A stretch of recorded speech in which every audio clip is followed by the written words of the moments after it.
It's always a fine moment when there's a new Amma Asante movie around and Amma comes in to tell us all about it. Thank you. Is it a really, really nerve-wracking moment on the day? Because you worked on this project particularly for such a long time. Mm-hmm. Is it 10 years, 15 years, something like 12 years 12 now. years, okay. 12 years, yeah. And now it's out. Do you feel bereft? Do you feel excited? Do you thrilled? All of the above? I feel genuinely humbled to have kind of managed to get it to this place because, there were so many points where it was never going to happen. I feel terrified. I feel slightly bereft because, there's no changing anything now. It is what it is. But I also feel happy that it's going to meet its audience now and it's out there. It's part of our cultural landscape now. But I think the really terrifying moment is probably the first time it plays at a festival, and it was Toronto, wasn't it? Yes. And the response at Toronto was We had a great response, yeah. You got a standing ovation. Yeah, we got a standing ovation twice, which you kind of think to yourself, well, Toronto always do that, but actually they don't. No. Well, they do it a lot, Okay. because I think they have a lot of good films, to be honest with you, but they don't do it all the time. So that was really uplifting. It was really, How do you get it one twice? Is it because they stand up and then they sit down and think, no, we want to keep going, and they stand up again? So they do at the end of the film, and then somebody comes on and introduces you and brings you on for the Q&A afterwards, and then they do it again. Okay, Which is amazing. it's like every time you go onto the tube, Simon, everyone stands up. It's like that. Yeah, that's because I'm old and they think I need a... Stop. Who's this old guy? Stop. Hey, everybody.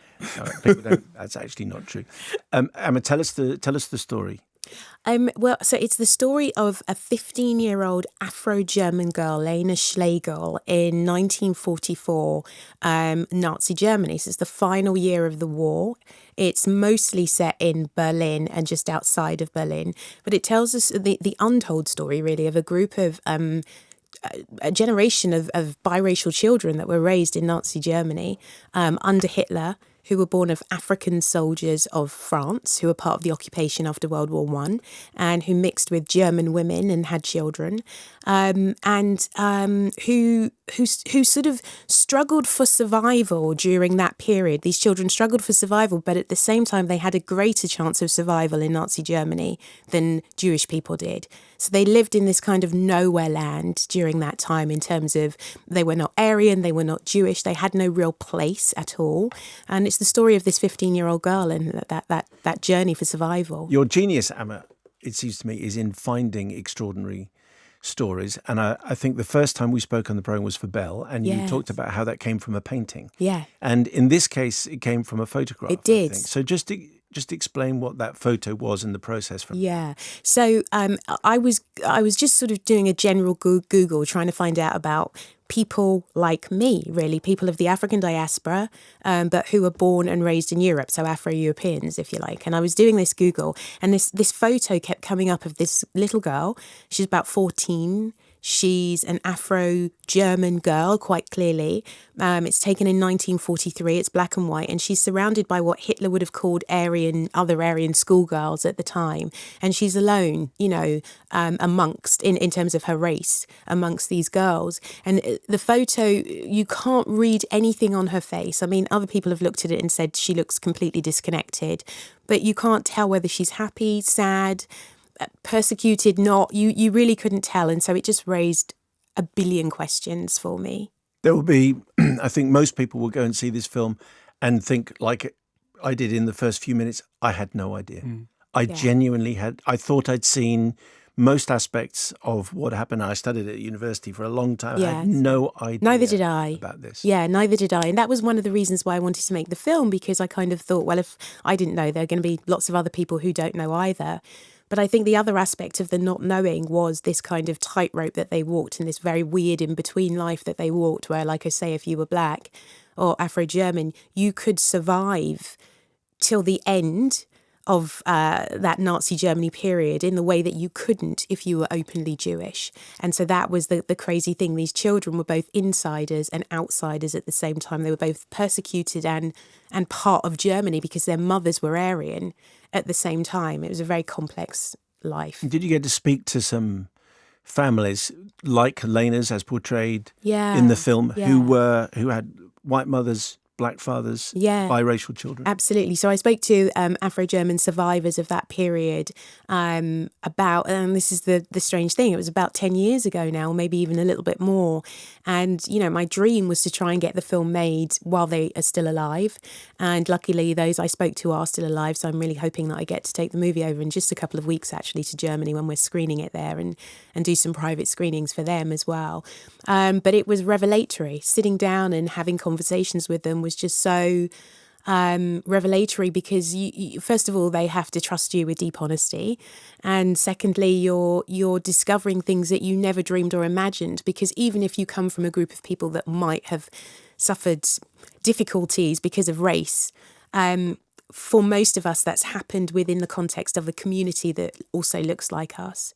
And for these Afro-German children, they didn't know anybody else like them, so they suffered persecution in isolation, and that was key to the experience of being sort of both German and African at the same time. As I say, is that you were part of that world and not part of that world all at the same time. I wonder if one of the most difficult things to do was to tell the story of this persecution with the bigger story of a Holocaust happening alongside it.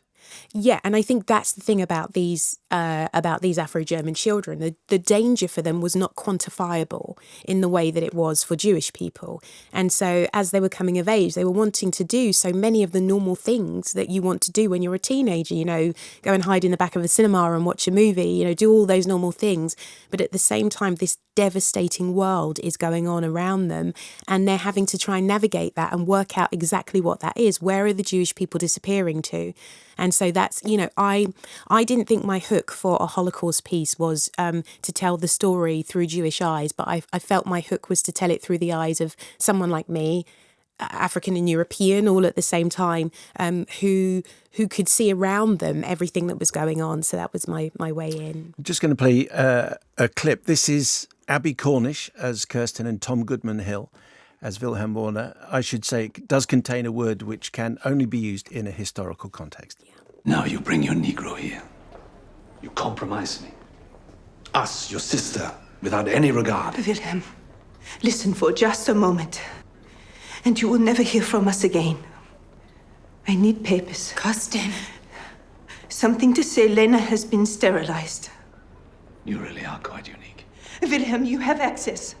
A Gestapo document declaring her physically changed. You can do this. I know you can. You should leave, Kirsten. Kira, please. I didn't think the order would extend to Berlin. I hoped she would be safe here. But 2 days ago they came. She was out, I told them. She carries the papers with her, but I'm afraid. I'm afraid that they will take her from the streets, from the school, anywhere that I can't protect her. Just to explain a little bit about the context and what's happening there. So a portion of these children, those that were born of African soldiers during the occupation, existed in a part of Germany called the Rhineland.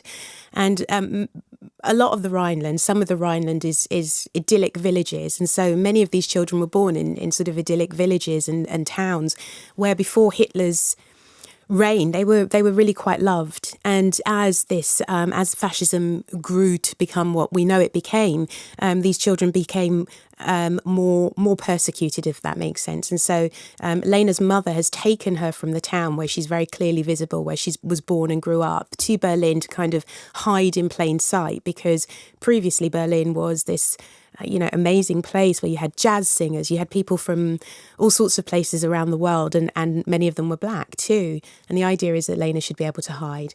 And she's taken her because Hitler has decreed that all biracial children should be sterilised, and she's trying to avoid that fate for her daughter. Just one more from me before Mark. Because I want to mention Amandla Stenberg, who is amazing, and you filmed this before The Hate You Give. We did. Which I thought was a terrific film, and her performance in that is amazing. Just explain a little bit how, because she carries this film and she's in almost every shot. Yeah, she completely carries the movie, and as most people listening will know Amandla Stenberg is American, and she was just 18 years old when she made this movie with us. She arrived on her 18th birthday. And, the big question was, were we going to be able to strip all of that back, that modern Americanness that is so Amandla Stenberg? And for me, as the director, somebody who carried this story with them for so many years, I think she did an incredible job. I think she's totally believable as a young European girl growing up in Nazi Germany and navigating so many of the complex issues that their lives threw up. Because it was such a long time in the making, because you talked about doing it around the time of Bell, and then you talked about, before United Kingdom. Yeah. And you have always described yourself as a writer first and a director second. Writing was your kind of first love. Thank you for remembering that. No, but because that that's very important to your career, and I think I understand entirely where this fits in terms of it's a film about identity and history, which, as Simon said, is your kind of forte. And then just before the movie was finally due to come out, the announcement comes that you're now doing $1 Billion Spy, which sounds like a complete left. You haven't written that. That's an existing script. It's an existing script by Ben August, who's an amazing writer. It's an adaptation of a book called the same name by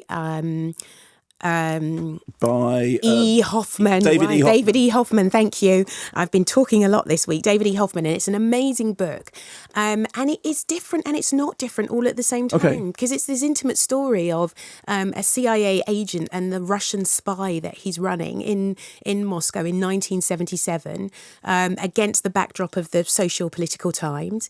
It's a thriller. It's a thriller, but it looks at what happens when you love your country, you adore your country, but you don't like the people that are running it. Okay, so it still does fit into that kind of trying to find your identity thing. Yeah. And how did you seek that? Did they come to you? How did it happen? So once I knew that, I'd finally gotten Where Hands Touch off the ground and that one day it would come out, I thought, I want to pitch for something. That's what they do in America. They pitch for stuff. And so your agents send you lots of stuff and you go through lots of scripts and you kind of reject lots of them. And they're called open assignments. Right. And this was an open assignment. And I said, I want to pitch for this. And I thought, I'm going to pitch for a 1977 Cold War movie and never get it, but I'll have this great experience of having pitched for it. And I pitched to this amazing bunch of people from Walden Media and who made the Narnia movies, and also Weed Road Pictures, and I had a great conversation with them for about an hour on the phone. We couldn't see each other. I didn't know who was talking at any particular time, and about 2 weeks later I got an offer. Wow. So when do you start? So it's supposed to be the sort of last bit of the first quarter of next year. Do we know who's in it? Can you tell? Can you give I us... can't, but I can just tell you that one of those that is cast, when we're still casting the second lead, is just incredible, and I know you both love him. Tom Hanks? No, it's the younger character we've cast. I can't say anything. Don't make me say anything because I really want to, but I'll tell you after. Okay, fine. So, and is there a part of you that feels that you can do this now? Because Where Hands Touch has been such... Okay, you can finish the rest of the question yourself. So the answer is yes, there is. Yes, there is. I feel like I'm at ground zero, finally. This has been, Where Hands Touch has been such a labour of love. And, trying to create a history, recreate such a recent history that impacts so many people who are still alive and so many of their family members is a really difficult thing to do. It's a really hard thing to do. And I wanted to do it right. And so now I feel really, really free to just go and play a bit. And, David, apart from butchering your name earlier, I will do your book justice. I promise that. I will not be playing so much that, we don't create something that's brilliant and beautiful. But I do feel free to do that. Can we just say in the couple of minutes that you're still with us before the news to mention Christopher Eccleston and George McCoy and the other members of the cast. Absolutely. And there's a line that Christopher Eccleston, just explain who he is briefly, Christopher Eccleston. Yeah, so Christopher Eccleston is the father of George McCoy's character. He's the father of a Hitler Youth boy, who is a boy that befriends Amandla Stenberg's character in the film. Christopher is an SS officer. He's often named in the press as a high-ranking SS officer. He's not actually that high-ranking at all. It's a very tiny camp in a very obscure part of Germany. And what I really wanted to deal with was those that were not the engine of the machine of Nazism, but those that were somewhere in that, area below. He has a line in the film where he says, "You wear the mask that will get you through the war." Yeah. And I kept on thinking about that line for quite a few days afterwards. And and it has resonance, I think.